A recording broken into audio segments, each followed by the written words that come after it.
Oke, bismillahirrahmanirrahim. Assalamualaikum warahmatullahi wabarakatuh.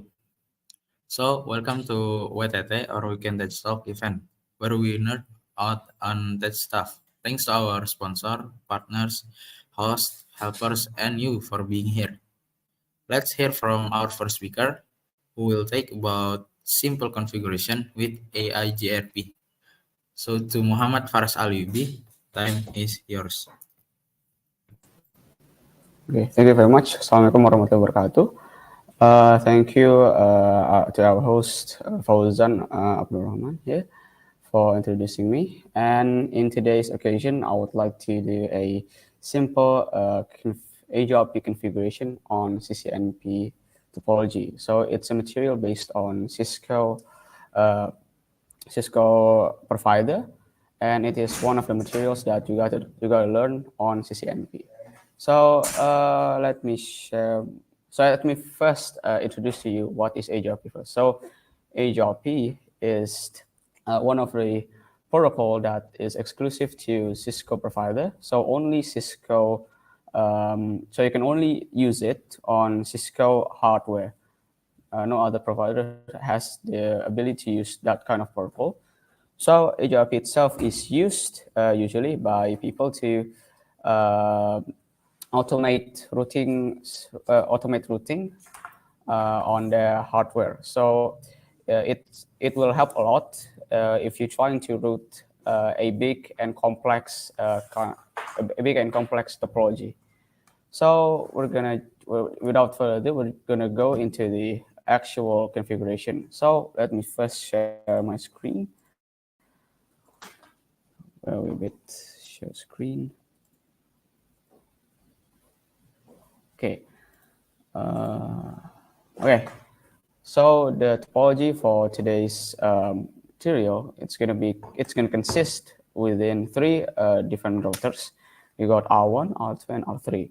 So it's very basic, but we're gonna show you the most basic configuration on AGRP.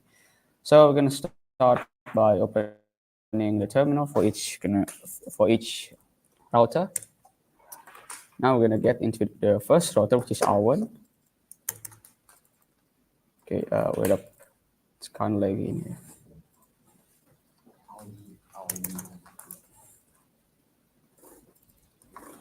Okay, let me refresh the thing first.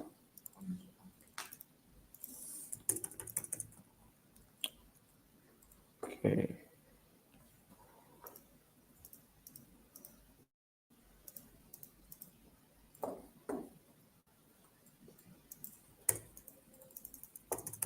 Okay, now inside the terminal for R1, and we're gonna first configure the IP address for each of the router. So starting with R1 here, go to the first interface, which is this one, E00 interface by using interface E00 command. We're inside, and don't forget to no shutdown it to turn the actual interface so that it will connect to other interface. So no shutdown, and then IP address to add the IP. So it's going to be this IP, here's the network. So we're going to be adding 12.12.1 and then subnet mask. Okay. We're going to also add a loopback for each of the router. So go to interface LO0 and then add IP add 1.1 for router 1, and then subnet mask of 255 all the way, like so. Okay, now we're going to jump on to the second router, which is R2.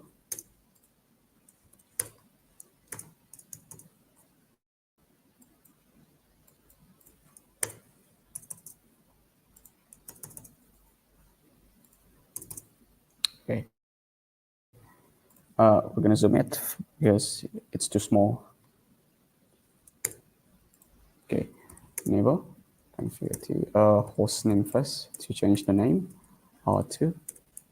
Okay, go to the interface E00 on Flutter, which is this one, E00, no shutdown, and then add the actual IP, which is this one, 12.12.12, and we're going to differentiate it with our previous configuration. So we're going to change the last IP to 2 because we already used 12.12.12.1 on R1.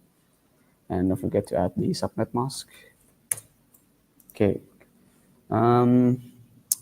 Okay, now we're gonna add the loopback for our second router.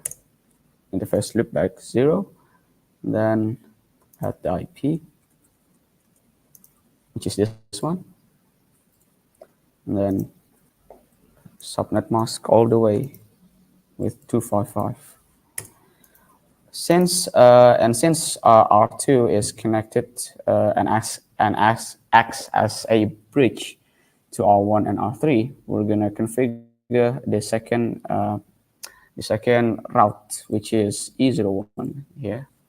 So we're gonna go to terminal E01 and no shutdown it, so the actual interface is turned on, and then at the IP.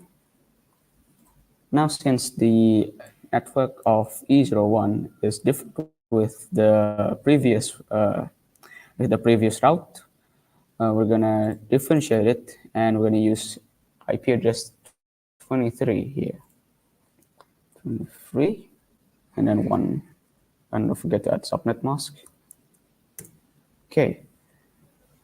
Now the last, which is R3.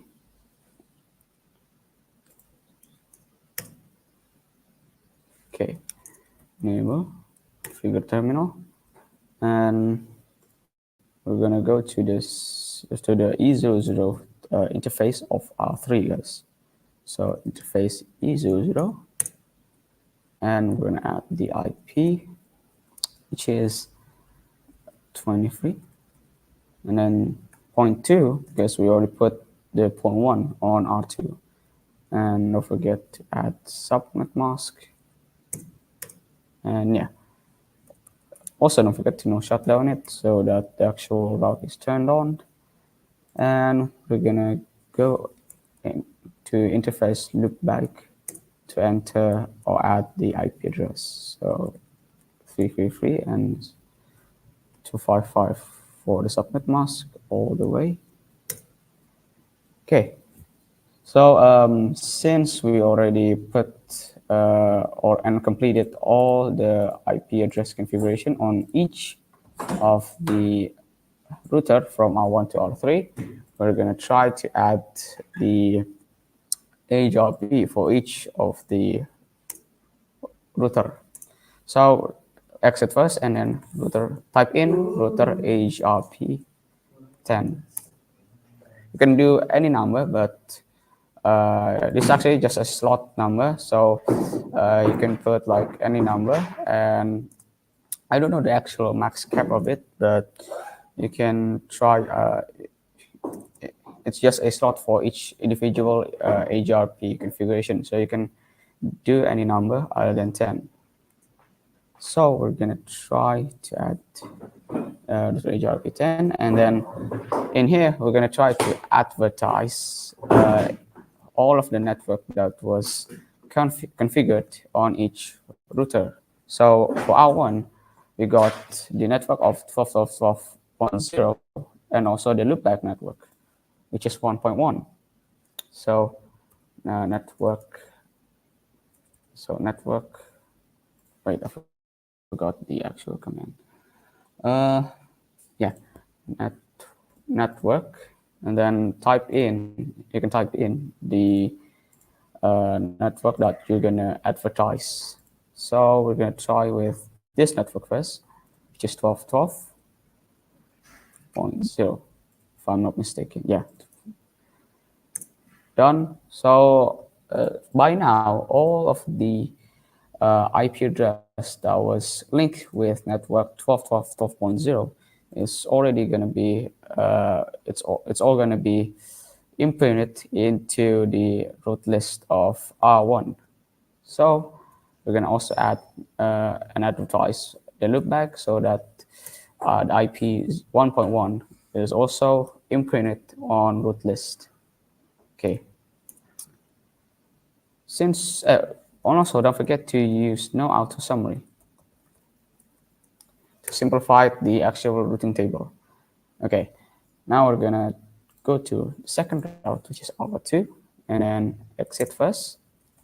Go to router EIGRP10, and then advertise all of the network that was linked into router 2. Now, let's first add 12.12.0, and then second one, network 23, due to it linked with IP 23.0 network. And now, last one, which is the loopback 2.2.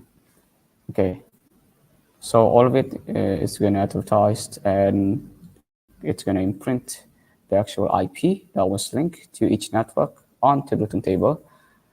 So to complete it, we're going to move on to the third router.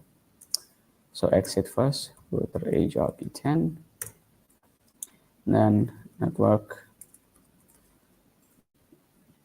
23, yeah, 0.0.